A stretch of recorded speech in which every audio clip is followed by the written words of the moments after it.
Good evening, ladies and gentlemen. I'm Ryan Bujant, host of Cowtown Movie Classics, and tonight we are kicking off our series dedicated to the Yellow Peril, the Hollywood images of the Orient, with a very unconventional romance from 1933. Directed by the amazing Frank Capra, it is The Bitter Tea of General Yen, starring Barbara Stanwyck and a Swedish actor as a Chinese general, NILS ASTHER. So joining us tonight to talk about the film is pre-code historian, Barbara Stanwyck enthusiast, and very good friend, Mr. Stan Shaffer. How are you doing tonight, Stan? I'm fine, Ryan, and how are you? All right. I'm looking forward to this. This is one of my all-time favorite movies, and it's just a beautiful, beautiful movie to see and to watch. Contemporary audiences, when you mention the name Frank Capra, the two films that immediately come to mind for most people are It Happened One Night with Claudette Colbert and Clark Gable, and of course, It's a Wonderful Life with Jimmy Stewart. Now, The Bitter Tea of General Yen is a very different subject matter than the films that we would come to associate with Capra. Oh, yes, and it's right before It Happened One Night, just the year before. He had decided to make a different kind of picture when he was making Bitter Tea of General Yen. He had tried, well, let's just talk about It Happened One Night a little bit first, okay? It Happened One Night, he finally achieved something he wanted to do, which ties in everything about Bitter Tea, and that was to win an Oscar.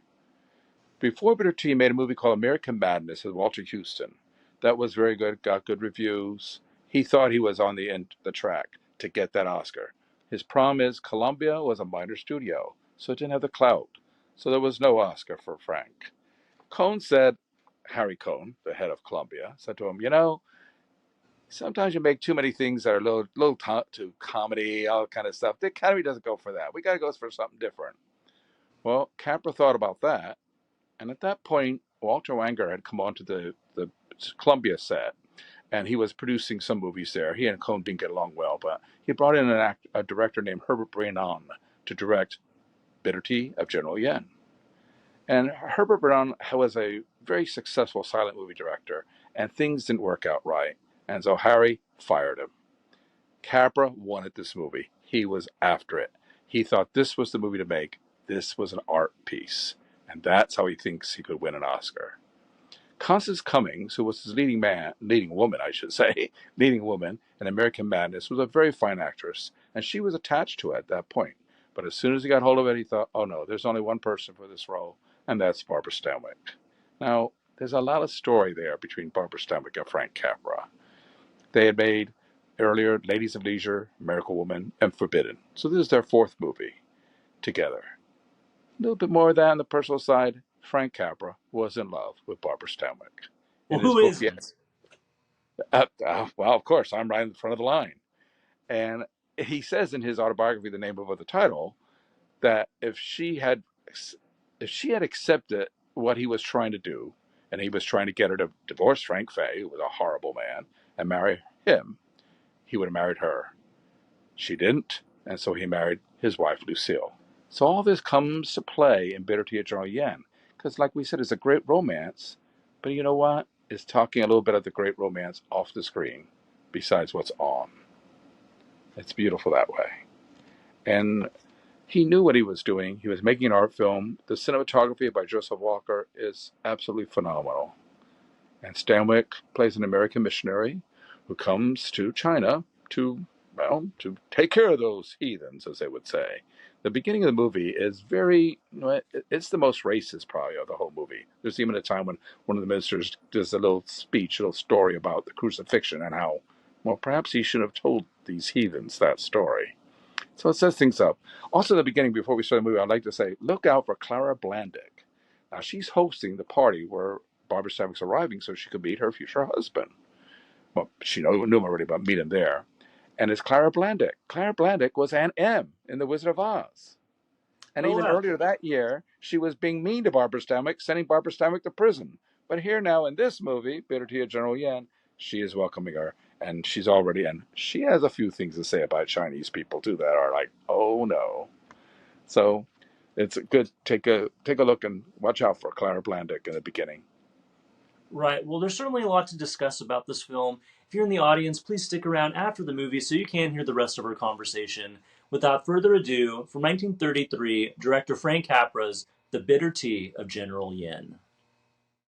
Wow, such a powerful, incredible film. One thing I want to point out, like you mentioned earlier, Columbia, they were considered, at least in film history, they always relegate it to being one of the lower rent studios, the poverty row studios. But you look at some of these movies like General Yen or It Happened One Night. I mean, these are beautifully photographed, beautifully produced films.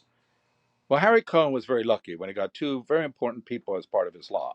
Frank Capra, of course, Frank Capra would be the first one to tell us that, and Joseph Walker. Now, sometimes we underestimate how important Joseph Walker was, but he was one of the greatest cinematographers in history. And for this movie, actually, he invented a soft focus lens to bring out more of the beauty for Stanwyck, and for some of those scenes that we see that are so soft and even more romantic is because of what Joseph Walker did. Later in life, Joseph Walker is the first person who won the Academy Award.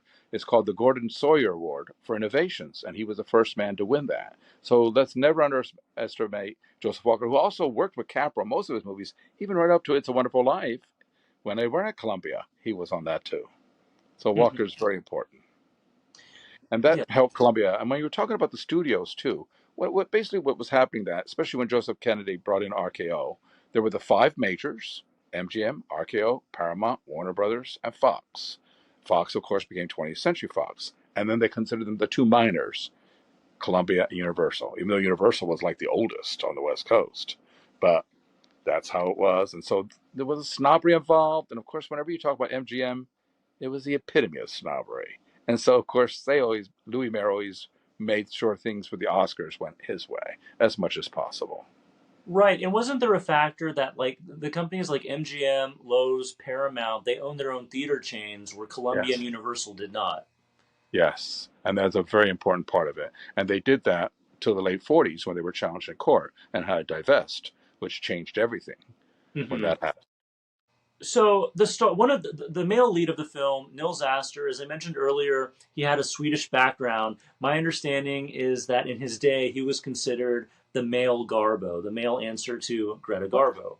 Well, he was a very handsome, handsome man, and he had a stage background. And one of the first things that we can compare him with Garbo, besides their relative beauty, is that he also was discovered by Moritz Stiller, who discovered Garbo. Now, Stiller brought Garbo over first, but over in Europe, Astor had a good reputation. He had worked for Stiller. He had also worked for Michael Curtiz in one of his earlier movies, and Victor Seastrom, who later directed many movies and also became an actor for Ingmar Bergman. So he had quite a background coming over, and so they brought him over finally. United Artists was to begin with, and then MGM took him. And the other connection with him and Garbo is that they made two movies together. He was her leading man in two movies, The Single Standard and Wild Orchids. Now, at one point, there's just a little story here to tell you about Garbo and Asser. Publicity probably was involved here, and he actually did propose to her. Now, in various things I've read, he proposed once, he proposed three times, but Garbo really wasn't having it. She had John Gilbert. She left him at the altar. She wasn't going to marry Nils. So anyway, there were rumors, of course, going around that Nils Asser liked the other sex, not Garbo as much. But so one time when they were in one of those two movies, he kissed her and she pushed him away and she said, "Don't kiss me like one of your sailors." Oh. So that really, and that I found in more than one source. So that one sounds like that was really more on it. And of course, they knew each other before. So a lot of story between the two of them. Hmm. But of course, Garbo became the great international star that she did, and sound movies only added to her allure. Where Nils Asser sound, well, his Swedish accent didn't work as well for him as it did for Garbo. And of course, he was under contract with MGM at that point, and they took a great care in bringing Garbo, who was major box office, to the screen. They didn't care as much. Nils Astor made a movie called The Sea Bat, one of Boris Karloff's early movies. And he's only in it for a few minutes and gets killed. So you really see how they were just throwing him on the junk pile, which is a shame because he was a fine actor. A Which fine is actor. which is unfortunate. We've spoken about some of these films in the past, that the early 1930s, it wasn't the most enlightened time for cultural sensitivity. That said, this is a very interesting film because in a lot of ways, it portrays the Westerners as being kind of ignorant and bigoted and Yeah. less sympathetic than General Yen. Yes. Oh, yes. It's beautiful. Just right. And then the combining of the two cultures, because the Stanwyck character, Megan Davis, is also a little different than what these other people are. She certainly has prejudice. She believes in a Christian faith. She believes a very part of that is actually living it. Too often, Christian faith, as we see in the Clara Blandick group, they like to talk about it, but they certainly live it as well as they should. Hmm. And so we have that first scene where she's coming, and Nils Astor's car vehicle knocks into the rickshaw boy and knocks him over, and she's all upset. And then she realizes he has something wrong. He's bleeding a little, and so she gives him her handkerchief, and that's Hmm. very important as we saw later, because then when she's in trouble, he gives her a handkerchief, and I feel that's just a beautiful moment that the two cultures are slowly looking at each other. She, of course, has heard all these stories about what Chinese warlords are. Remember, Clara Blandick said, "Generals, that's what we call our Chinese gangsters here." Hmm. So, that is set very early on as a tone. But Stanwyck's character takes it a little different. She's there to help these children. She's there to help the man she's supposed to marry. And so, of course, she'll look at things a little differently. And General Yen, like you said, he comes off as more educated than most of the Americans. And of course, we really have that comparison there when Walter Connolly arrives on the scene. A great character actor who Capra admired on the stage, had actually cast in American Madness, the movie I mentioned earlier, and he's wonderful playing Jonesy. Of course, what a name for a character, Jonesy, and he's his financial advisor. And so the contrast there, because Class is General Yen, and then we see Jonesy, and we certainly wouldn't use that word for him, Right. but he's entertaining and a very important part, and someone who because he understands the financial side, Yen respects him tremendously, tremendously, Hmm. until Stanwyck's shadow overcomes everything. Right. There's a lot of fascinating ideas in the film. Like I said, it's beautifully executed. But as you alluded to earlier, this was, I don't know if you want to call it cynical, but this was Capra's attempt at Oscar bait. He was trying to make a prestige picture so he could get that Academy Award. But unfortunately, this movie did not do as well as Columbia or Capra had hoped. No, not at all. And part of it was because the interracial romance.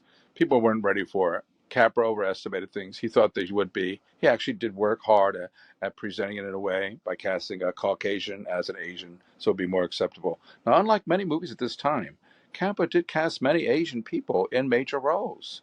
Toshiro Mori, who's a beautiful, beautiful actress, actually replaced Anna May Wong as his concubine, who turns out to be his enemy.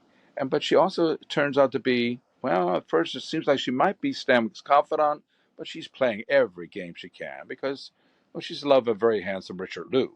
Now, Hmm. Richard Liu is very funny because he's so handsome here. Later on, he wound up getting rotund and playing all kinds of Japanese spies during World War II. And later on, it was even on the Kung Fu show as a martial arts expert.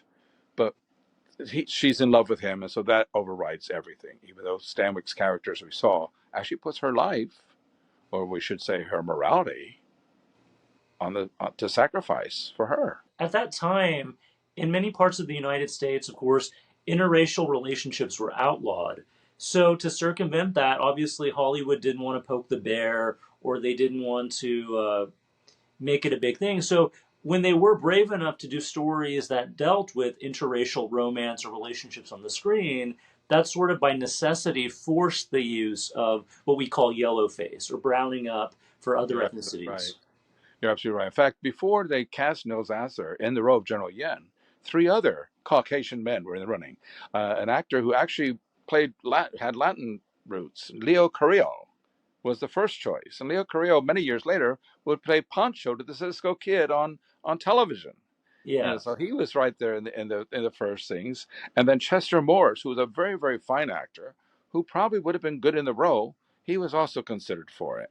And but it just didn't work out. And eventually they did come up with Nils, which was it was perfect. Capra had to think about it, and then Capra talks about it in his book, and I always say in his book because Frank Capra has been known in his book to make sure that he, well, should we say, blows his own horn many times, but also the way he remembers things sometimes is just better for storytelling. And that's why his book was such a huge, big seller.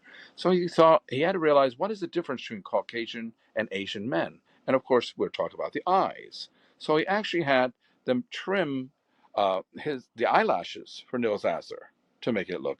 And then he and Walker came up with certain things and pulling back stuff. So Nils Asser was in a lot of pain. At one point, a doctor said that he has to be in the dark all the time because they had those huge lights then that were rough on everyone. And start doing that and messing around with his eyes made him even more susceptible. So he was sometimes relegated to a dark room just so that he could survive. So, Yeah. and this is He, because that's how Capra thought he could make him look more Asian. And he certainly comes off as a very attractive Asian man. yes, he's very dashing in the film. I think the eyebrows are a bit much, the Star Trek Yes. eyebrows. But other than that, I thought they did, probably as good of a job with the makeup as they could. Well, once again, it was the Caucasian view of.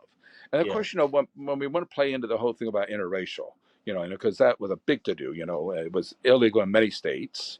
Some of our present politicians should think about that sometimes. But anyway, so it was a whole matter where Capra decided he wanted to approach this a little differently. And so he's this wonderful nightmare sequence where she's thinking about things, and she definitely is feeling a little bit of lust towards him, if we want to call it that. But she has this dream while she's just relaxing, and this bandit comes in here and starts attacking her and is going to rape her. And when she takes off the mask of the bandit, it's General Yen, the handsome General Yen. And it's just a beautiful poetic sequence. And Hmm. he hoped that that was going to make it work a little better also. Now, one of the reasons he was always saying that the reason why it lost money, and it did lose money, was because it was banned in the British Empire. Well, in more investigations I've gone through, it was banned maybe in parts of the Commonwealth, and of course, being Capra, he decided to extend on it. But it was actually passed by the British Board of Censors and the Commonwealth Board of Censors. But like us, the United States, the Commonwealth, all the individual localities have their own rules, and some of that came into play. But it was a matter where it was just the interracial romance was just too much for many audiences. Ryan, do you know that this is the movie that actually opened Radio City Music Hall? I think I did read that. Yeah. First movie, December 27th, 1932. Now, originally, Cohn wanted to release it right before Christmas, as we know we still do now, December 20th. But when he had the chance, and that the man Roxy was a great theatrical entrepreneur in New York, had offered to have this be the first movie opening Radio City Music Hall, he jumped at it. And it made 80,000 in the first week, which wasn't bad. It was pulled after 8 days. But even with the 80,000, in 1932, Radio City Music Hall was so expensive that even then they lost $20,000 on that Wow. week. So, but it was a great thing for Harry Cohn, for Columbia, to actually have the movie open this great movie palace in New York City. But the Well, interracial romance was the problem. which is unfortunate. Why do you think I mean, I guess you answered it yourself. It didn't. It lost money initially, but why do you think that the story hasn't been readapted or remade in any way? That's a good question, and I have no answer for it because you would think today we might be able to. Maybe because the racism that is so rampant there in the movie itself would be hard to try to interpret that with 21st century thoughts. That might be the major reason. One of the things is, as much as we're saying this and it lost money and everything, it will still remain till the very end one of Frank Capra's favorite movies. One of the things about Capra was great is that he did cast some Asian actors. And one of the people we see here is familiar to you guys at Cowtown is Tetsu Komai, who played the dog man in Island of Lost Souls. And so he's there as a messenger for General Yen. And another interesting point about him is his last movie was a movie called The Night Walker, which was the last feature film Barbara Stanwyck made. So it was his last movie, so it came around. He played her gardener in The Night Walker, a William Castle movie. And also, Helen Jerome Eddy is in this movie. Now, the interesting thing about her, she plays the woman who's at the orphanage that is helping them trying to get the children out. 15 years before, she starred opposite Seto Hayakawa, and and she was a star at that point in 1919. So at that point, once again, she was playing Asian, and here was white playing Asian. And years later, then she's making smaller roles. Well, real quick, you mentioned Sessua Hayakawa, and this is 1932 when they're making the film. He was still in Hollywood. He was still around. Was he ever considered for General Yen? I read nothing about that. He had his own independent company, and that went bankrupt. And I think when he did that, there's always so many politics to play in L.A., and I think then he might have crossed that line. what he did do right before this movie was made, he was in Daughter of the Dragon with Anna May Wong, which was the third of the Fu Manchu movies. So he was in that. And then he pops up later, but no, he doesn't get a chance to really get some good stuff until later with Bridge on the River Kwai. And he gets his Oscar-nominated role. Right. It's a shame because women were crazy about him in the 19 teens during World War One. Right. I mean, he was Rudolph Valentino before Rudolph Valentino. So, Yes, that's a good way of putting it. That is a good way of putting it. He was well, indeed. well, I don't think we could close out this conversation without referencing. Well, first off, you have this beautiful image. I'm looking at this iconic image of Miss Stanwyck up on the wall. But you have a very interesting personal story regarding Barbara Stanwyck. Oh, yes, I did. Well, see, this movie I saw as a child, a 12-year-old kid. It's the first time I saw this. And this movie was really the beginning of my, should I say, my love affair with Barbara Stanwyck. And so I was just taken by it. And then later on, there came a TV series called The Big Valley, and she was on that. So I became obsessed with trying to have a chance to meet her. I would write, I would do touch certain things, but she always loved sterling silver roses. So what I would do, either on her birthday or sometimes August 6th was the beginning of shooting of Stella Dallas, I would send her a dozen silver roses, sterling silver roses. A friend of mine was a florist. So I decided, okay, this was at the beginning of her, this was for her 79th birthday. I thought, well, why can't I be delivery? So I decided to go and deliver the flowers myself to try to meet her. My friend Felissa and I go up there, and we ring the doorbell because, of course, I knew her address for many years. I've circled her home, not stalking, just circled. And so we rang the doorbell, and there was no answer. But there was a package in the front, sitting there. So I said to Felissa, well, let's go and get some lunch. I'll treat you to lunch. So we went down to Irv's Burgers and had a burger. We came back. The package was missing. The package was missing. I parked. We went up, and I was trying to get a little apprehensive. So it was good I had Felissa with me because I didn't want to impose. So we ring the doorbell again. No answer. Ring it again, and Felissa goes, hey. And she goes right up there and goes, and the door swings open, and it's Barbara Stanwyck. My God, you couldn't have planned a better scene. Swings open, and she's in this beautiful cotton white bathrobe. And first thing out of her mouth is, she says, oh, please excuse me, I just got in. She's apologizing to me. And of course, immediately I bring her the roses, and I apologize for disturbing her. She said, oh, no, they're beautiful. And I give her the roses, and that's it, because I didn't want to impose. I always get apprehensive about that. But, when you think about it, it was so wonderful. She could have been such a bitch about it. She could have turned into Phyllis Dietrichson in front of my very eyes, and she didn't. And one other thing about it is, Phyllis and I left there, and we went to a place called Cinema Shop, where they had pictures. So we went in there to buy pictures because, okay, well, we got the address, we'll send her, so well, she still remembers us. So Felissa picked something from the Columbia period, and I saw it, and I thought, oh my God, there was a picture in color of her in that very cotton bathrobe, because she used to use it on the set of the Colbys. I sent her that. She sent it back to me autographed. It's been on my bedside table since. So it's That wonderful. is And thank you for allowing me to share that. Oh, of course, thank you. It's a wonderful story. So, Stan, do you have any closing thoughts on the bitter tea of General Yin? Well, first, I'm going to just make one more remark on Barbara Stanwyck. I do consider Barbara Stanwyck the greatest actress of the 20th century.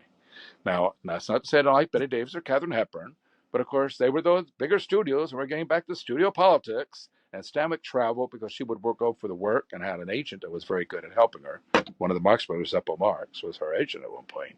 And so I had to add that. The other thing I'd like to add about The Bitter Tea of General Yin is it's just a breathtaking movie. And, it's not just about Capra and Stanwyck and the love on and off the screen.